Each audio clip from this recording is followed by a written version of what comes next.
Até então, não se falava dele. Judas Iscariotes. Quem era esse Judas Iscariotes? Bem, aqui no Evangelho hoje falou que ele era aquele que era responsável da bolsa comum. Então veja, Jesus tinha os discípulos, os apóstolos ali com ele, melhor dizendo, mas existiam as necessidades, né, de comer. Judas era aquele que cuidava do dinheiro. Aqui na Canção Nova nós chamamos de caixinha. Em outros lugares se chama tesoureiro. Ele cuidava do dinheiro. Às vezes nós imaginamos que Judas ele foi escolhido por Jesus já para isso, para matar. Mas nós não devemos pensar dessa forma, não. No capítulo 3 do Evangelho de São Marcos, lá fala que Jesus ele escolheu os apóstolos. Ele já tinha 72 discípulos.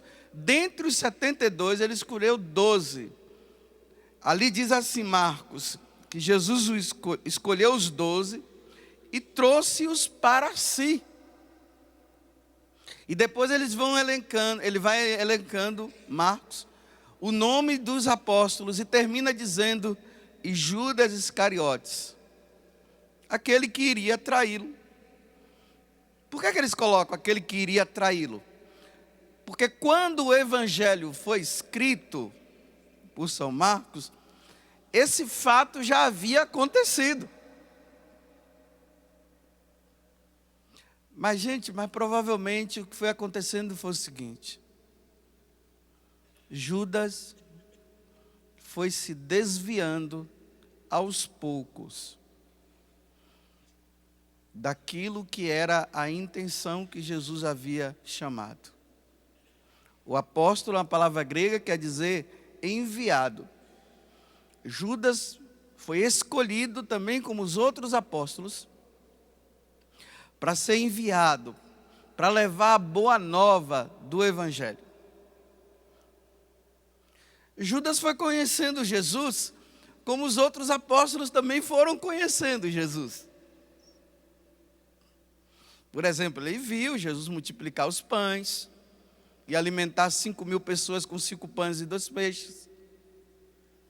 Ele estava dentro da barca, quando a barca começou como que a afundar, e Jesus veio andando sobre as águas, ele viu Jesus andando sobre as águas, e ele viu também Jesus mandar o vento parar e as forças das águas também pararem. Olha, ele estava, continuamente andando com Jesus e vendo as coisas que Jesus fazia.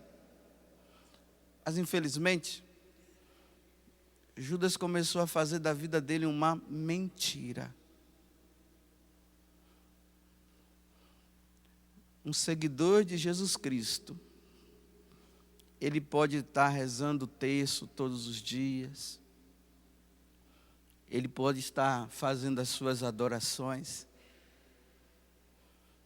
ele pode estar lendo a Sagrada Escritura e trazendo revelações maravilhosas, pode estar aqui pregando, anunciando, falando de Deus maravilhosamente e convertendo todo mundo, mas levando uma vida de mentira, seguindo Jesus, mas mentindo. Tem uma pessoa na comunidade que diz que a família de Jesus não é convertida, não.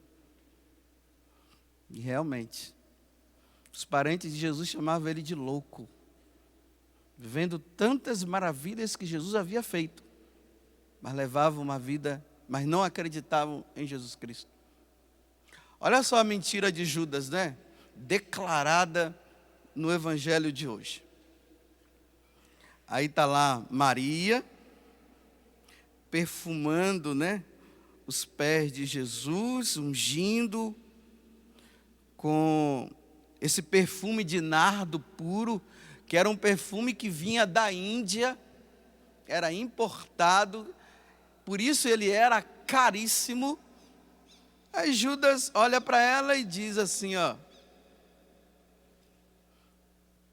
Então, falou Judas Iscariotes, um dos seus discípulos, aquele que eu havia de entregar.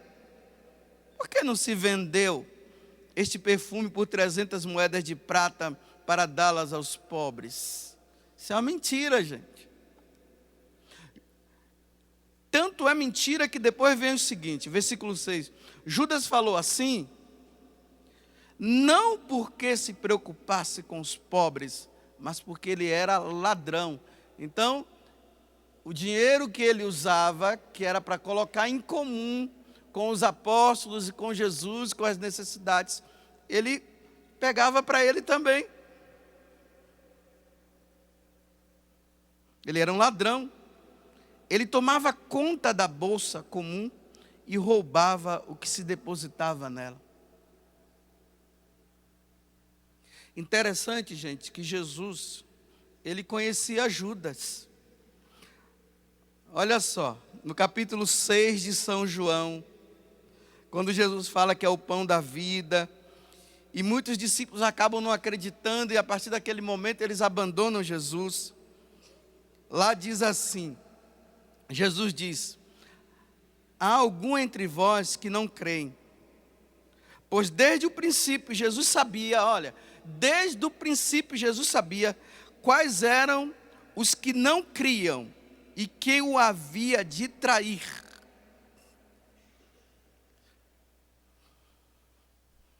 Jesus sabia quem o haveria de trair. Estava ali no meio deles. E Jesus fazendo milagres, e Jesus rezando por um, rezando por outro, curando paralíticos, Judas ali vendo,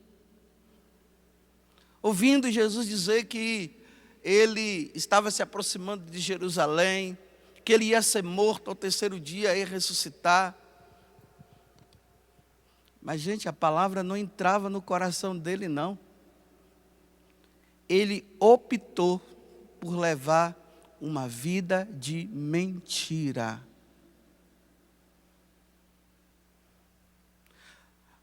Paulo vai dizer que quem planta vai colher. Cada um vai colher depois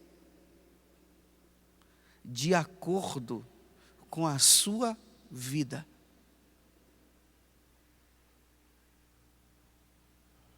E vocês sabem o que foi que ele colheu depois, né? Não era nem para ele se suicidar, ele acabou se suicidando. Coitado de Judas.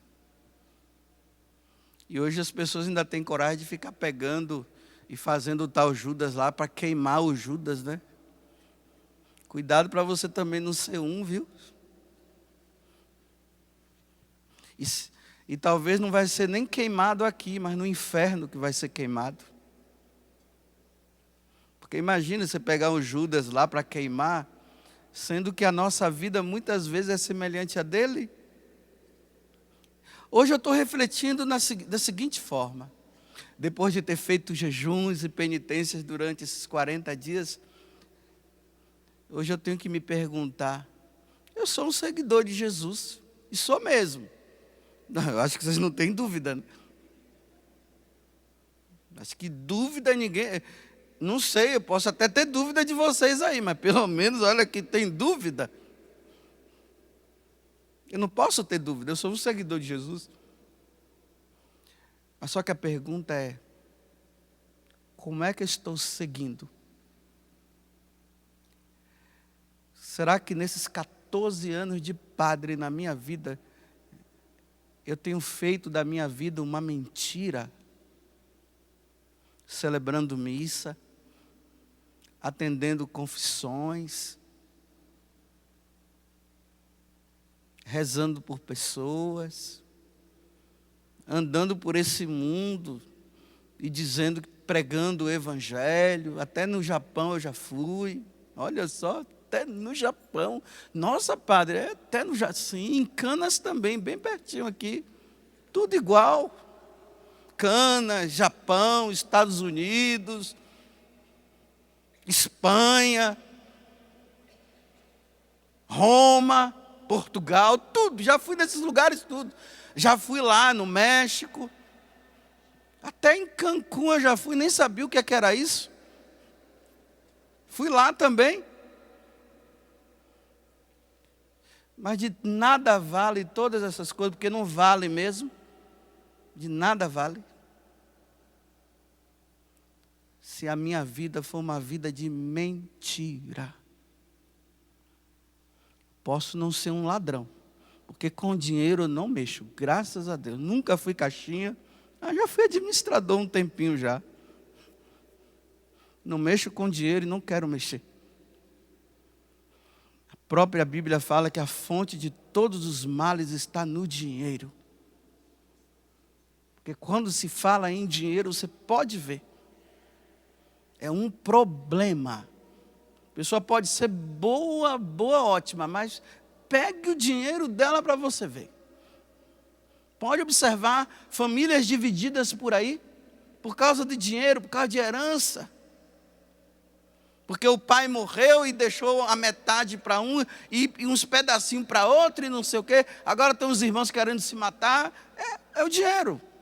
Olha só, Judas, na medida que o dinheiro ia entrando, o coração dele ia mudando, até chegar a decisão final.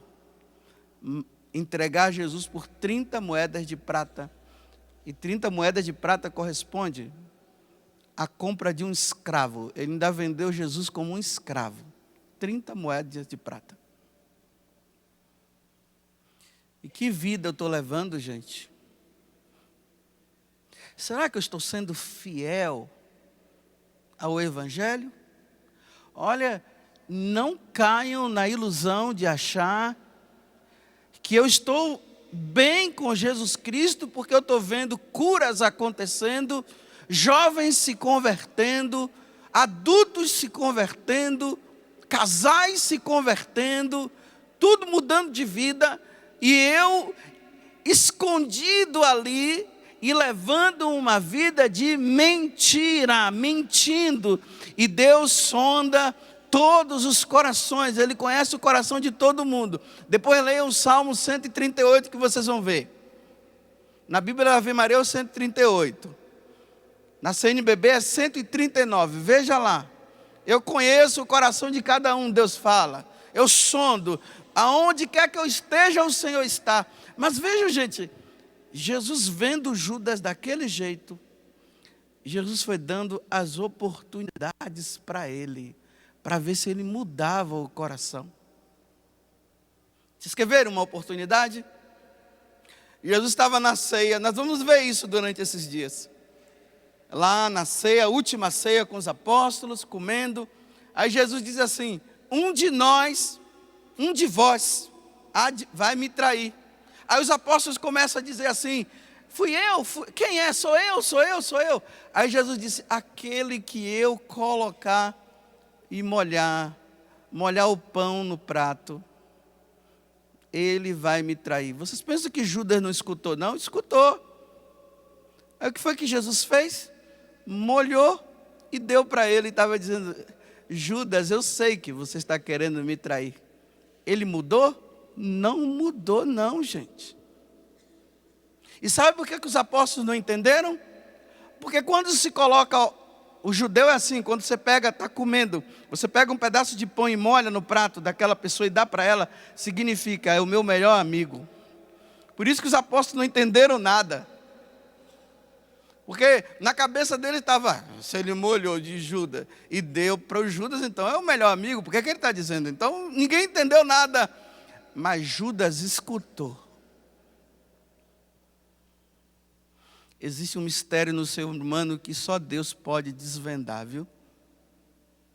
Por isso que na parábola do joio e do trigo, na hora que os homens lá falam, vamos então cortar o joio, Jesus diz assim, não, deixe o joio e o trigo crescer junto. Pode deixar. Vai deixando crescer. Ele vai crescendo sim, vai deixando. Joio e trigo crescendo junto. Não corta não. Porque Deus sabe quem é joio. Nós não sabemos não. Eu posso me mostrar muito santinho para vocês. Mas vocês não sabem o que está dentro do meu coração.